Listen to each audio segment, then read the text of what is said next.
So whether you're an alumnus, a parent, student, staff, or friend, you're an important part of a thriving global Northeastern community.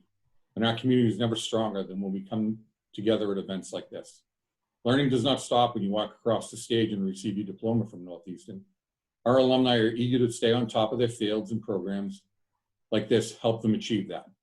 I encourage all of our alumni to share their ideas around areas of knowledge or areas of need within your entrepreneurial networks. Tonight's program is special. It's being brought to us by our Chicago community, led by Dimitri, Clarke, SSH 14. I'll now turn it over to Dimitri and let Dimitri talk about the Chicago community and then introduce our moderator. So Dimitri, take it away.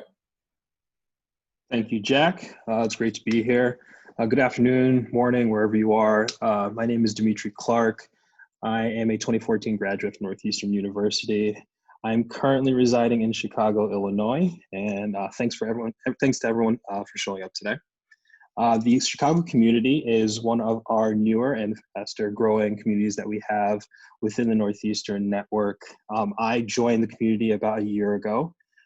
We have started to increase our outreach to those, both co-ops and new Chicago, we'll call them entry people, who are looking to tap into the alumni network within the greater Chicago area. I encourage anyone who would like to jump into this Chicago area alumni network to connect with us, whether it's on Facebook or LinkedIn, to see what we're doing, some of the events we're hoping to put on in the future, as well as the event we're hosting today. My personal experience so far with Chicago has been great. We were able to set up a alumni event at one of the local bars that actually is a Boston bar, and we were able to watch the Bean Pot with some of new and old alumni. And I think that in the future, we're going to have a lot more success, especially too with the growing Northeastern community in the area. Today, we are going to have a few panelists that are going to speak on some of their lessons learned from an entrepreneur standpoint. And at this point, I'm going to pass it over to Allexe, and she will kick us off. Thank you, Dimitri. My name is Allexe.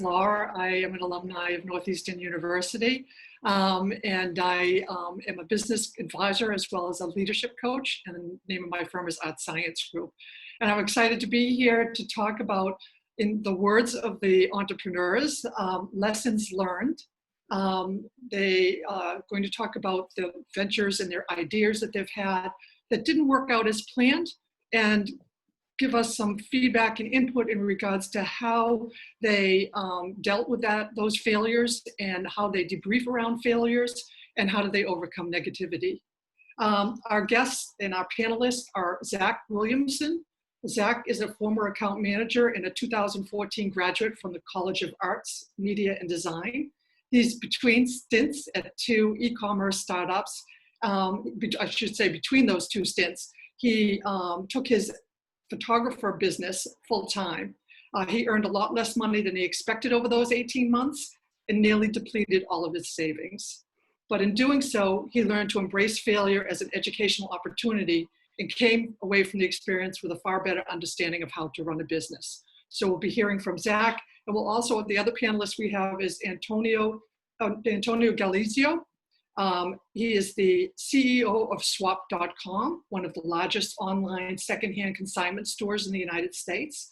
He's also the Chief Investment Officer of Loudspring, which is a pioneering investment in Nordic clean technologies. He previously worked with the Los Angeles Clean Tech Incubator as a startup advisor and an investment advisor for a family office in Los Angeles. He's a 2015 graduate from the DeMoore McKim School of Business, and he currently serves as a young global leader. He has a background in mergers and acquisitions, and he also has experience in impact investing with the Hart Capital in Cape Town, South Africa. Antonio is also a trained chef and has worked in South America as a chef for Francis Maman. So a great panelist here today.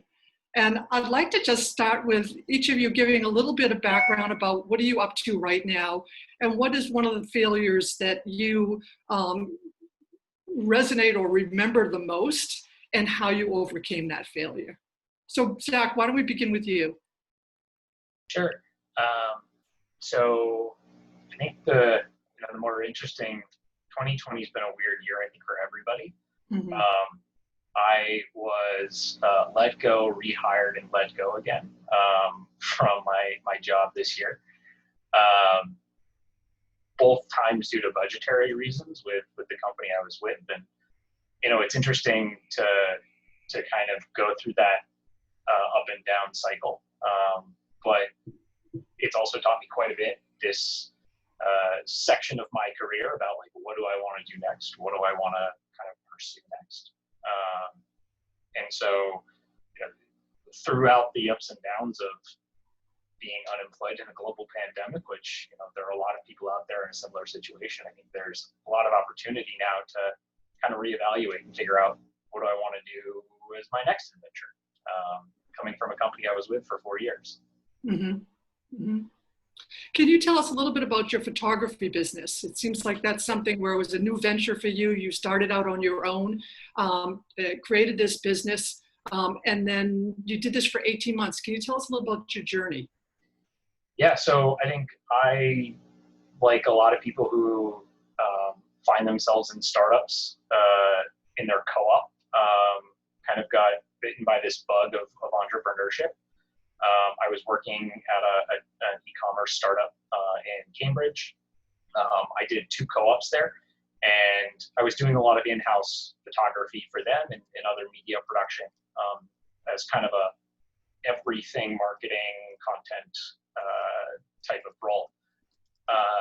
It was getting to the point where I was working like 60 to 70 hours a week there. I really enjoyed what I did, but I was kind of getting burned out trying to juggle so many different aspects of that company. And they were kind of winding down and ended up closing shortly after I left. And I was looking for something new, something that really invigorated me and something that I was excited about. That's where the photography kind of picked up and the light bulb went off at one point. And I was like, I might be able to do this as a full-time job. I started getting clients that were, willing to pay me market rate. And I was starting to make a little bit of money, and it seemed like a cool opportunity. And I quickly learned that it's very hard to get paid doing creative work consistently. And finding new clients is really hard. But it's a really good learning experience about how to sell yourself, how to learn how to do sales, something that was never really taught to me throughout my time for what I had studied, because that wasn't really a focus. Right. It was really interesting to kind of debrief at the end of that when I realized that there were a lot of networking opportunities that I could have taken better advantage of, or clients that I could have asked for. Who else do you know that might need photography, or who else might you know that you might be able to open a door for me? Things that I only learned in retrospect after realizing that I was also lonely. I wanted to work with other people again. That was a really telling thing for me, that I liked being around people during the day. It was good practice for the pandemic, being home by myself, but I missed being in an office. I missed grabbing coffee with people and chatting about what problems they were working with, and that collaboration type of experience. So it was a wild roller coaster of trying to find new clients and things, but it was really helpful to try and I learned a lot more about myself through that process, and it really helped me clear my head and kind of pave the way for the next stage of my career. So it sounds like you were a solopreneur, Zach. Was that correct? Yeah. And was there did you have was your turning point based on, I'll try this for a year and see if I don't get as much certain amount of business, that's when I'll reassess this? Was there anything in particular that you used as your point to really determine whether this is where you were going to continue? Yeah, I had enough savings to probably get through a year. And every job that I landed basically bought me more runway. So if I was doing a big project, then it was great. I got to say, all right, this has extended me out a little bit longer. And then it was towards the end of things that, things, financially got a little dicey. And a 6-month interview process with the company I took a job with, definitely didn't help my anxiety through the end of that. But it was still good to try and figure out how long can I keep this going, and then ultimately making a decision that it was something that I needed to put back on the shelf. Yeah. Now, Antonio, you had a completely different journey. Can you tell us a little bit about your experience and when you experienced failure and how you recouped from that? Yeah, at least from my general experiences, there have been two distinct types of failures. You have the abject failure, which is just plainly put it away and move on to the next project. And I don't think you come along those very often. In my experience, abject failure in the term of just, having to shut down a business and walk away from it, from an investor's point of view and from an entrepreneurial point of view, only has come into light when there's either fraud or miscommunication. Because the general foundation of a business, once you get past the off the ground space, once you've got a group of people, a group of employees motivated towards achieving a goal, most failure doesn't come in the form of bankruptcy. It comes in the sort of inertia to pivot. And, I think sometimes it takes businesses way too long to understand the need to pivot. And these failures, I think, are much more common. And what you tend to see in these cases are businesses that start off with a really good idea, because the ideas tend to be, solid at their foundation, but poor execution. And sometimes what I call worse failure is the slow deaths that you tend to see. Businesses that tend to sputter on for 2 or 3 years longer than they should have. And for us, let's take an example of a business that we run in Europe called Rescue Club. Rescue Club is one of the largest right now food surplus marketplaces in Europe. We do roughly, we've done 5 million meals, give or take at this point, all surplus meals that would have gone to waste. But when we took over that business, we were in 25 countries.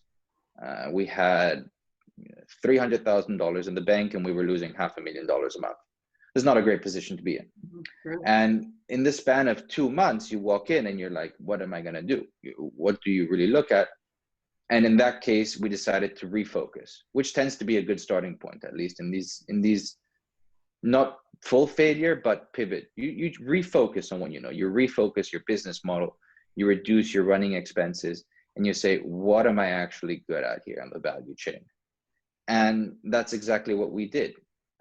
And, the learning from that experience in that case, and there's a lot more I can get into that's, pretty much just scratching the surface, is that by focusing on a singular market, which in our case was Finland and Northern Europe, we were able to cement our position at a much lower customer acquisition cost because people knew us.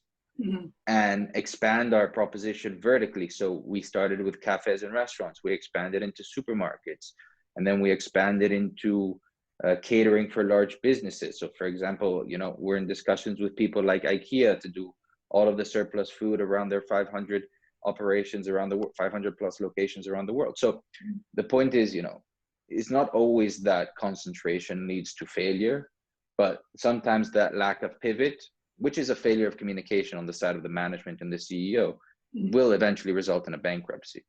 And, it's you interesting tend to learn a lot from those. Right. It's interesting how you talk about the delay in addressing the problem. And there can be so many. You had mentioned fraud, you mentioned communication.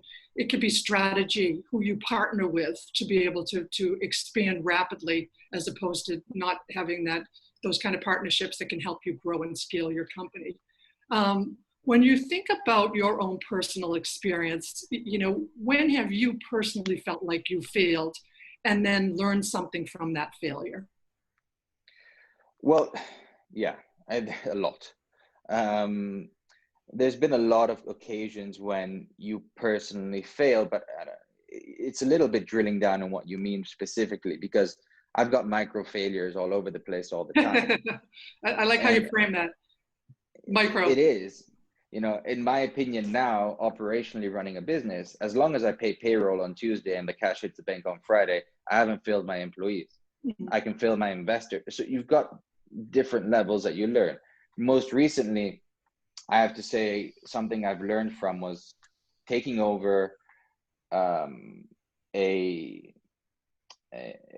moving my transition from an investor point of view, which I had been for a while, back into an entrepreneurial point of view. I just sort of assumed that everyone knew what I knew, as if there's like this drone following me 24/7, explaining to my investors what's going on, and not really taking the time to explain myself in detail to my investors. And that is a failure because you lose goodwill quickly. People aren't ready to make decisions quickly because they haven't gone through your thought process. They haven't gone through the why. And I think at least that's something that I took for granted earlier, and then I forgot, and now sort of relearned that you need to over communicate, especially to your investor base, and over communicate to your customers. And I think that's something, you know, and over communicate to your employees, because a lot of the times they don't know why you're doing what you're doing. And it really helps, even for people you consider in your core management team, to call them and talk them through the most minute. I mean, don't micromanage. That's a separate occasion. But talk them through your thought process. Don't just give them the end result. And you know, and that's how we've built a really strong team, at least in swap.com, where we are now. You know, when you talk about communication, and it makes me think of the topic of psychological safety. I don't know if you're in the workplace, and that's where it's okay to be able to speak up with a different opinion or different thoughts, or, you know, that people are comfortable with that, because mistakes are not taken, you know, mistakes are not seen as bad. Mistakes are seen as learning experiences from it. You know, I'd like to hear from either one of you. And I think about it, there's a story about a chef where, you know, it was at this Michelin star restaurant where, you know, in these environments, the tenseness can be incredible. And so one of the sous chefs dropped the dessert that they just designed on the ground. And instead of the chef yelling at him and saying, "What did you do?" he created a whole new name as like the disrupted lemon tart. It's Massimo Bottura. So, you know, the question to me is, sometimes this is how someone's raised, or someone comes into cultures that they learn to be curious and it's okay to make mistakes. And I'd love to hear from both of you about times where you feel, you know, even think about your own upbringing. Was it okay to make mistakes? Was that something that you took from that, or was it something that you learned in a certain work environment that you were in? I think I always have this when we do something well within our businesses, or when I do something, I always manage to say, for something I did, it turned out pretty well, because I don't always think I've got the best aptitude for all of the things that I'm asked to do. But I culturally, I can tell you, for anyone who's thinking about entering business cross borders, there is, you know, representation of failure and the acceptance of failure as almost a rite of passage in the United States doesn't translate very far. Like I said early on, you know, these businesses that tend to putter through life for 3 or 4 years before anyone decides to shut them down is a very European thing, for example. But like, I'll give you a clear example of how, you know, failure is difficult. To some instances, failure is almost impossible in Europe, at least in Northern Europe. I don't have that much experience in Southern Europe running or dealing with banks. But in the United States, granted, you're in a position where you've got trouble making loan repayments. And what do? You go to the bank and you say, "Listen, guys, I need to renegotiate, or I need to buy the loan for less than the par value of the loan." I won't say that it's standard operating procedure, but any business that has managed to make it into the Fortune 500, S&P, or Dow Jones has renegotiated a loan with a bank. In Europe, you're in a position where the banks are so heavily regulated by the government to an instance where they almost don't allow you to go bankrupt, at least in Northern Europe. So you're in this situation where the entrepreneur wants to get out or refinance, the investor wants to get out or refinance, the business is doing not good enough to pay back the bank, and the bank doesn't want to bankrupt you. So you're sort of forced to go through, because nobody really accepts this reality of you can fail and move on to the next thing. And you know, my family is Italian, but I can't say I grew up like that. I grew up in the States. I grew up in Los Angeles, and obviously coming to school learning entrepreneurship in Boston, where, you know, in and of itself, the concept of co-op is a really good preparation for, I won't call it failure, but pivoting, because you do something for 6 months and then you wake up one morning and you're like, just not doing it anymore, which is, it's not a lot of stuff tends to happen like that outside of the US, but it's a really good way to look at things, in my opinion, that you need to be okay to walk away at a certain point. Right. And I think that's, I think and that's something you learned recently. You don't learn, I mean, it's obvious to say. Go ahead. I'm just saying, it's obvious to say as much as it is, but when you're in it, especially as an entrepreneur, it's never easy to just, you know, walk away from things. So, you know, as easy as it is for me or you know, for you guys to say here on a panel or there, it's really hard to actually achieve that in person. And I see that as a great tool to have in your arsenal. Mm-hmm. Yeah, What about you, Zack?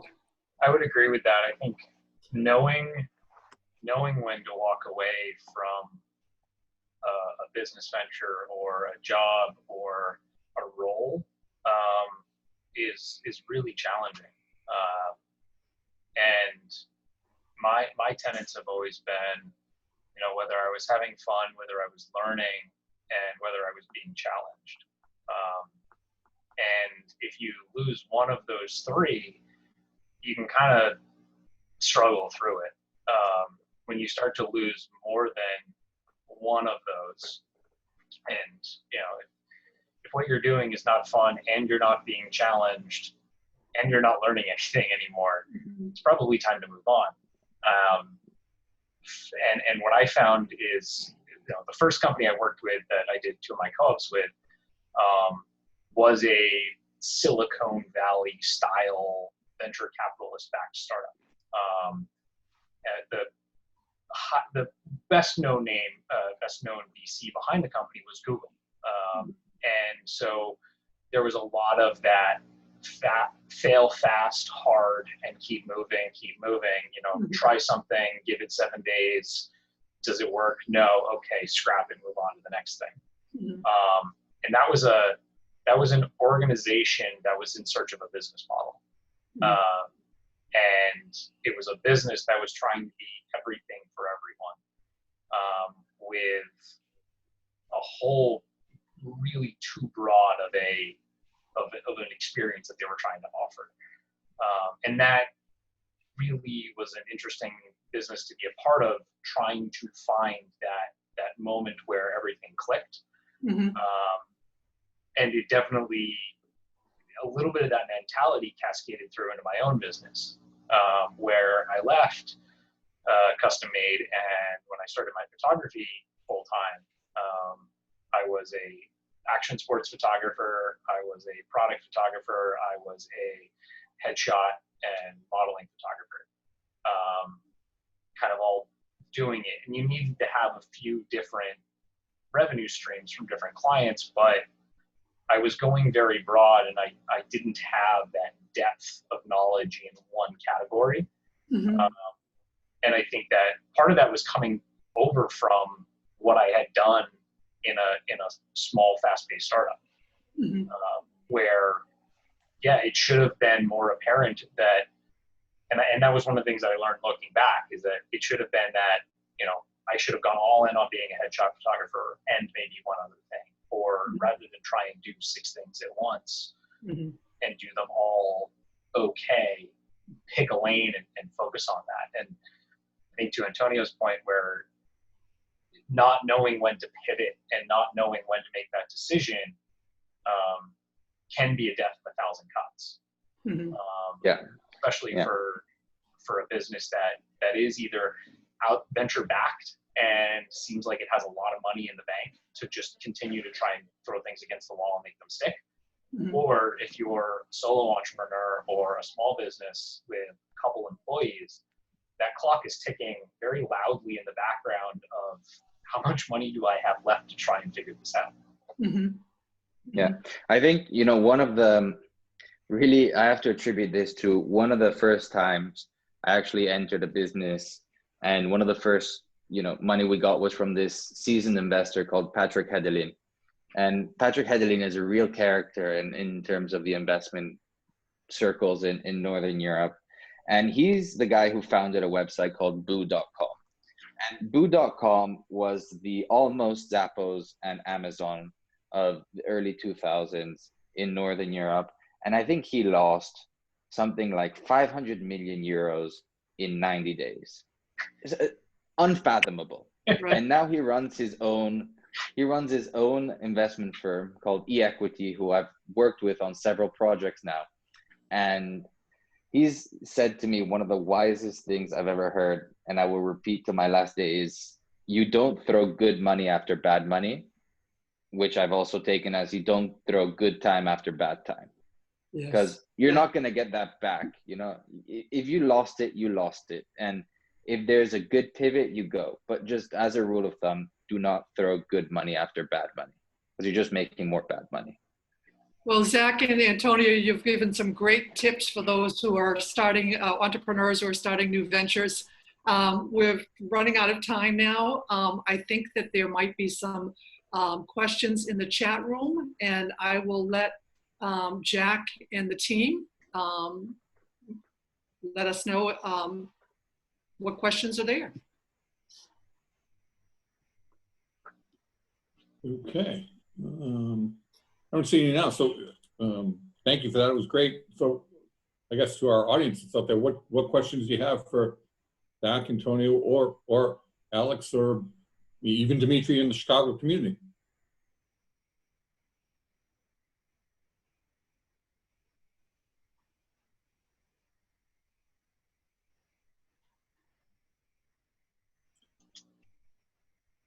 Well, people think of their questions. I guess I have one for Zack and Antonio. What would be the one thing you'd share with everybody that you know now that you wish you knew then? That one key thing. I'm sure there's multiple things, but what's that one important thing that you wish you knew then what you know now? Well, yeah. First of all, being unqualified doesn't mean you can't do the job. Definitely. I've been significantly unqualified to do almost everything I've ever done. And just fundamentally say yes. That's what I've learned. I mean, just do it and see where the cards land. Whether entrepreneurship is great. I think there's also a huge point to touch upon for intrapreneurship or developing your own potential within a firm, which, I think has a lot to say for itself, but just do it. I think don't question it, and don't think that somebody is intrinsically more qualified than you. I mean, maybe don't become an aerospace engineer without any knowledge of that, but in terms of entrepreneurship, people tend to assume that people are more qualified than them for the sole reason that there's somebody else. I would just add the other piece of customer discovery: constantly be curious, constantly learn. Don't feel like you have all the knowledge now and you're going to build what you're going to build and that's it, but to always go back and continually keep your finger on the pulse of the change. I think for me it was, if you have the opportunity to turn your side hustle into or your hobby into a revenue generating thing, it's great if it becomes your full-time job. It's awesome if all you get is somebody else to pay for you to enjoy the thing that you like doing in your spare time. I think entrepreneurship doesn't have to be a full-time type of a thing. You can run a small business on the side of your day job. And for me, as a broke college kid coming out of school, I got other people to buy me camera gear effectively. My side hustle turned into the way of acquiring tens of thousands of dollars of professional equipment. And learning a ton of stuff along the way. So I think that whatever it is that you enjoy doing on the side, if you can figure out a way to also make money doing that, that's just a check across a bunch of categories. Yeah. And just to add one thing, because you said the Silicon Valley businesses, and I think that a lot of people look at entrepreneurship as being these venture-backed charities, for lack of a better word, that never learn how to make money and just lose it. Just don't run a charity. If you want to run a charity, run a charity. But don't build a business model that is intrinsically unsolid. I see way too many of these, both from requests for investment and, you know, requests for board roles and stuff like this. And, you know, build a business that has merit and look outside of Silicon Valley, because it's saturated and there's opportunity everywhere. I guess that's also a big thing. I would also just add that we have so many resources. I was thinking about you, Antonio, when you were saying how the culture mindset is a little different in Europe. And I was wondering, you know, we have so many incubators, at least in the East Coast and the West Coast, accelerators, you know, programs where people can really understand how to grow their businesses. I don't know, you know, are you seeing a similar thing in Europe?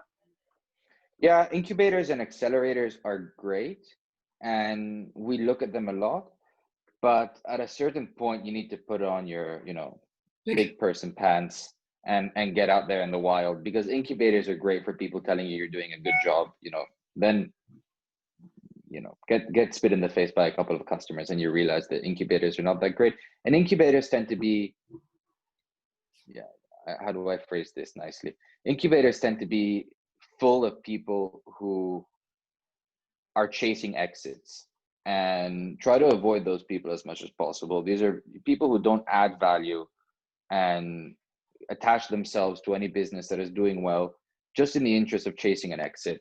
And you know, you'll run into a bunch of these people, and they don't bring anything good to the table other than their own time, which is objectively of questionable value. So incubators are great to start up and get going, and I believe very strongly in them, but it's like living with your parents. At a certain point you got to move out. Right. There's a question in the chat room that says, when you decide to pivot, how do you determine what to pivot to? Or do you already know where to pivot and have to decide when to pull the trigger and pivot? That's a really good question. There's no same circumstances. Sometimes it's imposed on you, I'm not going to lie. Sometimes, you know, it comes from the investors down and they're like, you know, it comes. In majority of the cases, it's staring at you right in the face. I mean, we had a project now at swap.com, which was a product inbound project that we called the FLIP program. So franchise licensing, something acronym that someone smarter than me came up with, and I don't even remember the letters.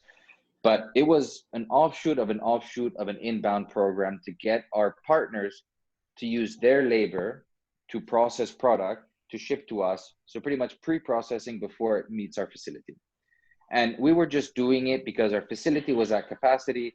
We needed to add 15,000 more items a week. And we said, let's give our hardware to these guys. Push come to shove, 2 years later, we're losing $2 per $5 of sale because it's too expensive to process stuff the way we're processing it.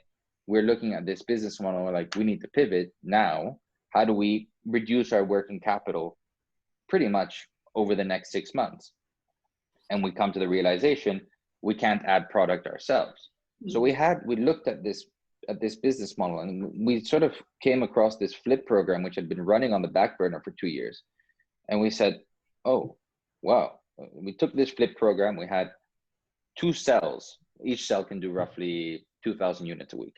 We had 2 cells out by the time we were about to pivot. Now we've got close to 30 cells out, where all of our item adding happens off-site and data processing for the materials, and we just bring them in once they're already processed. And that was our entire business model pivot. And then you've got the customer focused pivot, which is something else entirely. And in terms of customer pivots, how do you know when it's time to pivot with the product market fit? That, unfortunately, I've not had so much experience in. Smarter people than me might say that you just need to look at what customers make the most money and where you're actually making revenue on, and take a look at customer lifetime value, which is an indication of how many times you can expect a customer of a certain segment to come down over whatever you define as a lifetime. Can be 5 years, can be 4 quarters. So take a look at your customer lifetime value and the general margin per customer, and take a look at how much you're paying to get each customer. So look at your customer acquisition cost per segment. And segments can be anything from geographic segments. It can be, well, there's a bunch of segmentation standards, not a lot of which I want to get into, but take a look at which segments are the highest and the most expensive to bring to your website, and ask yourself why. And is that something that I need to improve my product market fit? Or is that just not a place where right now I'm selling so well? And then take a look at your customer lifetime value. Where are the most beneficial customers? Who are the customers who are coming back 2 times a quarter, 3 times a quarter? And generally, like I said, pivot is right, but I think most of the times it's just a refocus. And businesses don't tend to starve, they tend to drown, especially startups. So you try to do too much at once all the time. If you do one thing really well, nobody's going to bash you for it. And I think during this time of COVID, you are seeing a lot of businesses pivot because their business model, they're having challenges with their business models. And they're pivoting online. So e-commerce goes from being a small portion to a large portion. It's something they already had. Right. And there's an example is Rent the Runway. They rented high-end clothing because it started off with their reason why they came up with their model was for sustainability reasons, because a lot of women would have dresses or prom dresses or wedding dresses that they would wear once or twice. And so their model was that they started off saying, okay, why don't they rent these out because they're not getting a lot of use. But now because of COVID, they're seeing that model is being completely challenged. So they're now looking at selling as opposed to renting as an alternative. So there's a lot of that going on right now with the COVID in regards to looking at business models and figuring out how do I adjust in this environment and what's short-term and what's long-term changes that I can expect. Transparency on hygiene, big issue. Customers want to know what's being done. And the interesting part is that 75% of consumers have gone online now and are now switching brands like crazy. And then 65% of businesses are competing on customer experience. Yeah, we've completely stopped spending for new customers for the time being because everyone and their sister went on building e-commerce companies over the past 2 months, and everyone in the fashion space, at least where we are, has gone online. So there's such a strong competition for eyeballs right now online.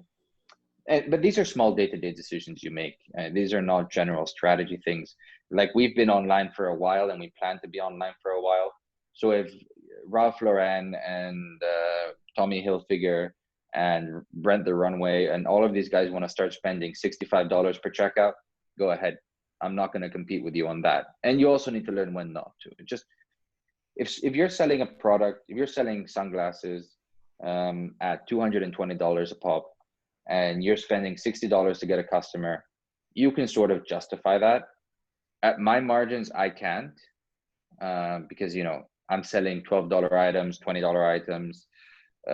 I'm selling a lot of them, but I'm not selling products that warrant a $25 customer acquisition cost. So you need to learn, like we back out and we say, we'll market in other ways for the next 6 months, and then we'll come back. Mm-hmm. Mm-hmm. So that can be considered a pivot, but it's just common sense. Mm-hmm.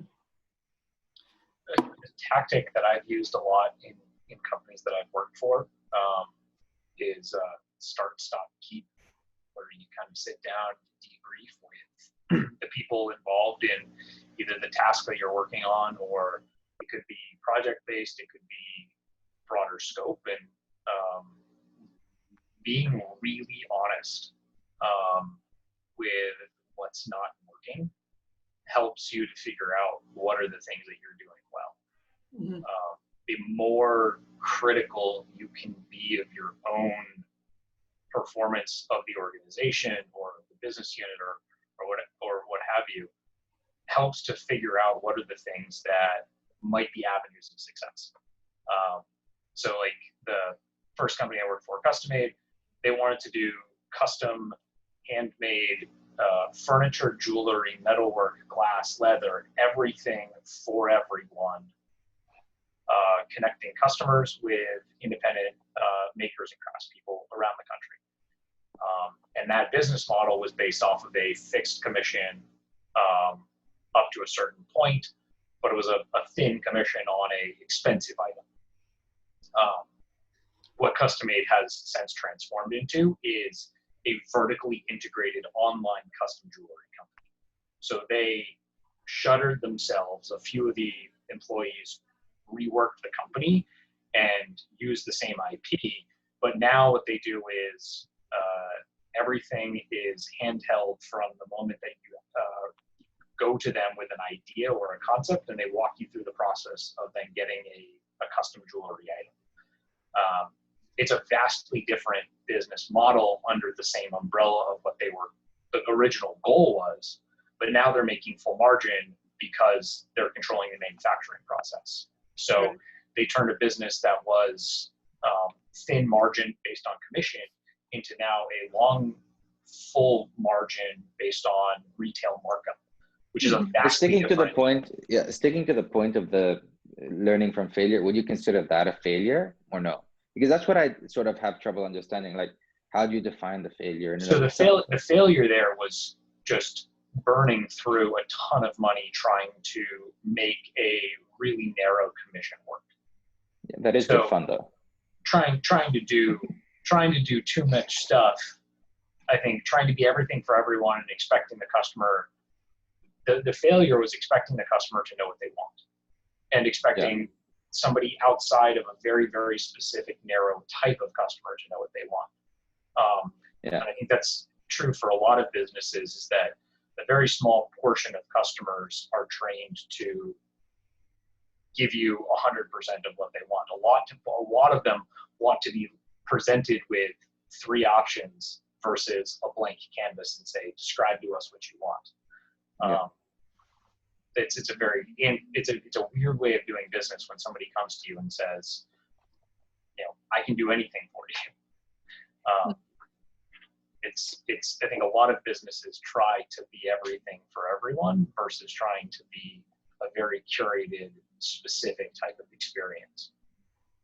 Yeah, I think of Antonio, I was thinking about what you were saying earlier about micro failures, right? So sometimes it's just a lot of different micro failures, but is it a failure, right? It's micro learning, right? That you're trying something, and you learn from that, and you change, you pivot, you try to go with a different approach. But like as you said, there's failures is when you're continually not really taking in those messages all around you that this isn't working, and but like for example, and this is maybe a little bit too much inside information on our business in the past specifically, but we had a situation and we had a very good CFO. We'll still have him actually.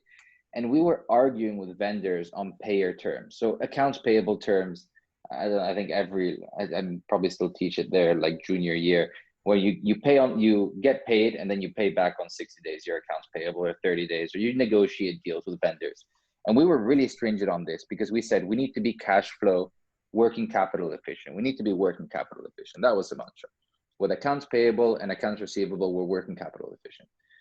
And then we have a business model, which because of the services that we provide customers, is the least working capital efficient thing. So we were our worst account payable. We'd send money out in July and get it back in December. And we're on the other side of the equation arguing on 35-day payment terms with Facebook because we want to be working capital efficient. But our business model was intrinsically 6 months late on any working capital. And we said, no, we need to fix that. So we did less. We offered less to the customer. But all of a sudden, our working capital went from 120 days to 35 days on average with our sales. So meaning by the time we spend $1 to process or touch a product that is going to be put on our website, on average, within 30 days, we've made that money back versus before was 120. You can also look at it as inventory turnover based on when you process or when you store inventory. But it's these things, which is like, it's so easy to say, I'm going to be working capital efficient on accounts payable. And then your entire business model is 120 days off. we've certainly seen during COVID that that's one area where people had to negotiate in regards to that because of the fact that it's either my business collapse or we have to negotiate on that end. Yeah. Especially in the world of Well, retail, you know. yeah, but PPP and the tax incentives have helped that a lot. So PPP have allowed 24-week extension now. So a lot of businesses have been able to take back and hold on to those accounts payable longer. But that's also specific to this year, that the tax credits are quite good in terms of the amount of tax refund you can realize from lost accounts payable this year versus last year. So that's why a lot of businesses are doing that right now. It's just because I think you can take a higher amount of the loss to taxes based on accounts payable than you could last. And I'm probably wrong somewhere there, but it has to do with the tax credit. Why a lot of these negotiations, and we've had these discussions as well with people. It's just common sense to do it. Another area. Go ahead. I was just going to say, I think we have another question in the chat room. Let's see, what do we have here? How long of a roadmap or plan do you have for your business? Do you have the ideas for future features or markets? So Yes. That sounds like it's directed to you, Antonio. Yeah. I think we do a lot of planning and we spend a lot of time on what ifs. And then 12 months later, we look at it and we're like, that was entirely wrong. But generally, yes, we do plan ahead. We plan for contingencies and we plan projects. And if you've got any idea of how to do that better, please let me know, because we spend so much time looking at what if contingencies and all of this. And we're always wrong. We're always right in terms of what we focus on. But, you know, when I came into this, I thought I was building an e-commerce platform. Which I am, but I thought I was building a website like ThreadUp or one of these guys, and my goal would be customer acquisition cost. And I ended up trying to build a network of liquidators around the United States who are trying to take my flip cells right now. So, you know, I never would have planned for that, but now that's my plan for 2021 is to build this infrastructure. And then I might look back at the end of 21 and say, no. But in generally, I don't plan more than, I plan very well 90 days. So I really strongly plan the next 90 days. And then I do cash flow planning for 90 days. So I always know what my cash flow within 20% is going to look like for the next 90 days. From 90 days to 120 days, I do project mapping. So I know what projects are now and where I expect them to be every month.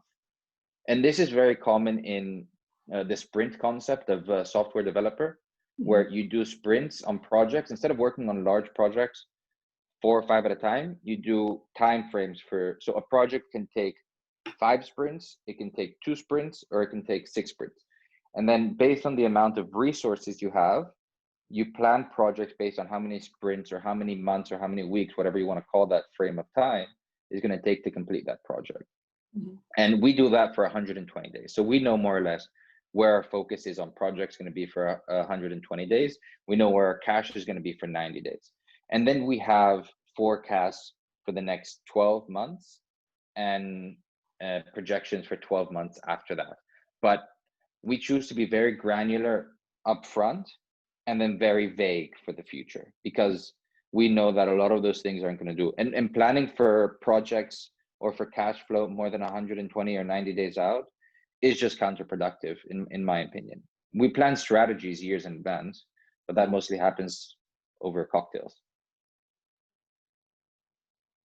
Yeah, I think a lot of businesses that I've been a part of, they don't really know what they look like more than 9 months out, especially if they're seasonal businesses. Where the holiday shopping is a huge component of the annual revenue calculation. You have to work ahead and backwards to try and figure out how much, you know, in the world of retail at least, how much stuff do we need, how much stuff can we get, and how much stuff do we realistically think we can sell. And the biggest factor for at least in my experience has been how expensive is it going to be for us to sell things? So reliance on different advertising partners, at least in the world of e-commerce, yo-yos. You know, what works with Facebook one year may be completely different with Pinterest the next year, or maybe, you know, Instagram comes on with really good advertising the year after. Different platforms have different factors. Right now, trying to advertise e-commerce competing with an election or with a pandemic, there's all sorts of other factors that really play into the way that your business runs. And it's more than just in the world of retail. It's, you know, how do you plan for the unknown with what your cost of doing business is versus what your, you know, projected revenue is. You have to keep that on a short view and a long view with trying to figure out based on what you've done and where you think you can get to. Yeah, I think, yeah, it's like, it depends on what, if, you know, the question is still valid, depends on what type of planning you're talking about. Because, you know, if you're talking about management team meetings and board meetings, so generally, like, to get into the nitty gritty, we'll have a management team meeting once a week, individual phone calls with every head of department once a week. We'll have a board meeting once a month. And throughout all of these meetings, the plan itself gets scrutinized and brought 1 week forward. So it's not like I sit down and make a plan for 90 days and 120 days in a year, and it doesn't change for the next 90 days, every week.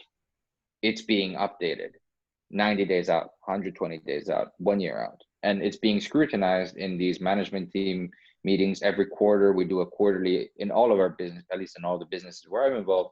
We do a quarterly offsite, which is, you know, 2 12-hour days of just sitting together, and, you know, nobody's anybody's boss. And you just walk through the last quarter and you say, you know, what went well, what didn't. And that tends to work really well for us. And there's a bunch of, I mean, that's a really good question because everyone plans differently, but I try to be specific in the answers. And I think, you know, having weekly meetings with people is very important. And even if you have nothing to say, make it almost, you're forgetting something if you don't do it. Make it a habit. And always bring the plans forward with you, but keep the original plan. So we always keep the original plan, update it every week, and then look at 90 days of what actually happened versus what was our plan, and make the adjustments relative to that. You know, so we have, at least for us, the marketing and the head of marketplace does most of the planning for marketing buys and what holidays are coming up, because I could not even start to figure that out. But yeah, at least that, just set targets. That's what we tend to do on a very basic level. You set targets early on, you change them along the way, and then you look back at what your targets were in the beginning and you say, how much was I off by? Mm-hmm. Yeah. Well, this has been great. And I want to thank you all for being here. I want to thank Dimitri and the Chicago community for hosting such a great program. Alex, thank you for moderating and you know, bringing your insights to this, as well as Zack and Antonio, really for sharing your experiences and the lessons that you've learned. And hopefully our audience members have also learned and taken away from your experiences. In the chat, I'm going to share a couple of things.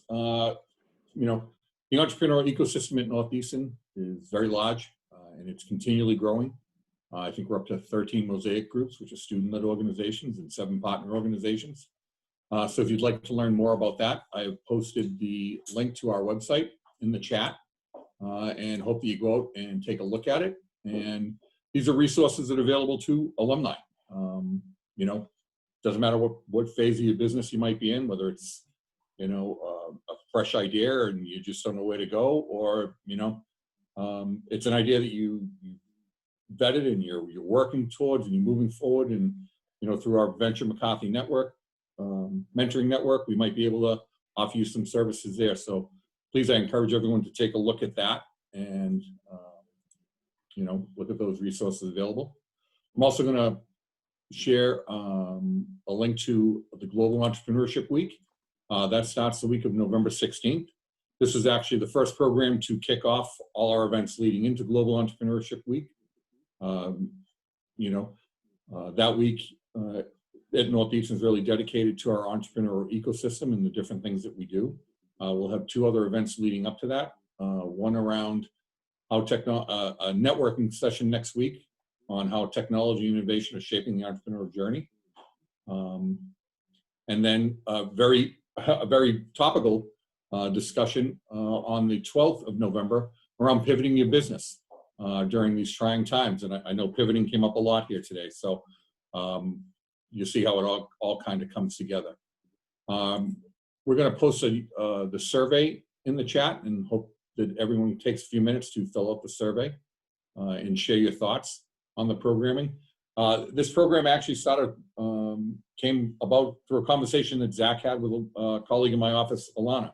So we are always open to listening to ideas and hearing from the entrepreneurs or hearing from our alumni, not just our entrepreneurs. Our focus is entrepreneur today, and some different ideas or how we might be able to help them through some of these programming. So please feel free to share those ideas with us.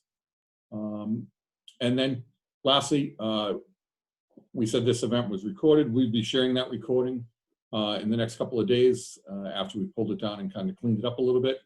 And we'll be sending that out to all of the attendees today for your viewing, but also through our website. You will find it out there in our virtual programming.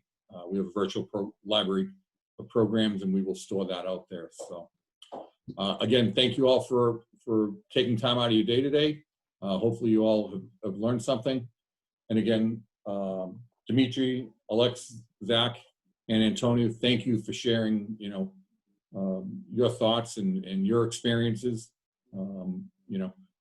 As we like to say, it's Huskies helping Huskies. And I think that, that's a great thing that happens at Northeastern with the Northeastern Network, that Northeastern alumni are always willing to help either other alumni or even students. So this is great. So thank you very much, and congratulations. Thank you. I'm going to ask our panelists and Dimitri to hang on for one quick second at the end of this. But everyone else, thank you and appreciate you partaking in the event tonight.